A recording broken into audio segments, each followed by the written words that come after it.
Premier ministre, aujourd'hui votre gouvernement tombera. Cela ne fait aucun doute. Il n'y a ni suspense ni hésitation.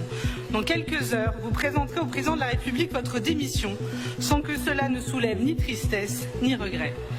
De vous, nous ne retiendrons que vos mensonges délétères, constatant votre inaction face aux violences à Notre-Dame de Bétarame, votre hasardeuse priorité quand vous choisissez de prendre un jet pour Pau plutôt que d'être aux côtés des sinistrés de Mayotte, et votre impeccable sens du timing quand vous choisissez de redonner de la splendeur à votre bureau de maire alors que vous annoncez aux Français qu'ils vont devoir se serrer la ceinture.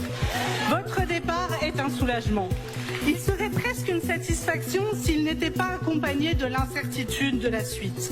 Car le sujet du jour n'est pas tant votre gouvernement que ce qui adviendra dans les prochains jours.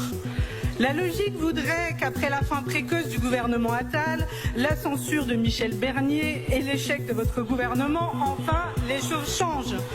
La lucidité impose de reconnaître que la crise que nous traversons n'est pas un problème de casting, que changer de visage sans changer de politique n'entraînera que davantage de déception et d'instabilité, que dans une assemblée sans majorité, personne ne peut imposer sa politique sans tomber. D'autant plus quand vous vous obstinez à mener une politique massivement rejetée par les Français. Aucun chantage, aucun discours catastrophique et aucune tournée des plateaux de télévision ne permettra de construire une stabilité politique. La stabilité politique, le lent rétablissement du lien de confiance entre les citoyens et leurs élus ne peut advenir que d'une seule manière, par le respect du vote.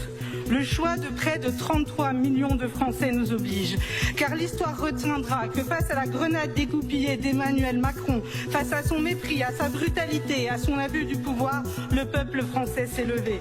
Et alors qu'Emmanuel Macron fait toujours la sourde oreille, le peuple persévérant a décidé de se faire maître des horloges. Il a refusé massivement la loi du plomb et il a lui-même convoqué les mobilisations du 10 septembre. Notre devoir maintenant est de lui prouver que sa voix est entendue, que son vote n'est pas vain. Il se dégage 3 faits indéniables des résultats des législatives de 2024 et cela doit guider notre action.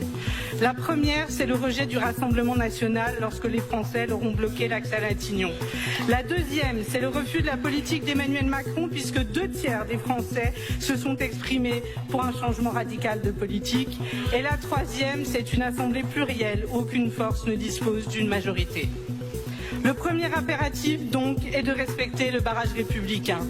Michel Barnier, comme vous, Monsieur le Premier ministre, ont fait le choix, vous avez tous les deux fait le choix de vous appuyer sur l'extrême droite pour mener votre politique. Pourquoi une telle dérive?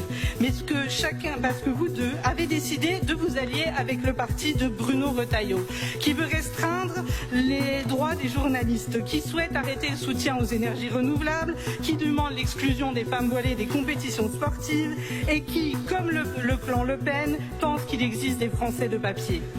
Avec un tel allié, rien d'étonnant que l'extrême droite soit votre seule assurance vie.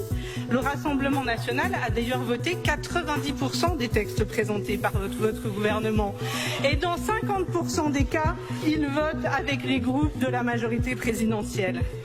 Chers collègues d'ensemble, tant que vous continuerez votre alliance avec une droite qui n'a plus rien de gaulliste, vous serez prisonniers des filets du RN. Vous continuerez de vous enfoncer dans l'erreur morale et la faute politique. Pour vous libérer de cette emprise, vous devez accepter et renoncer à imposer votre politique.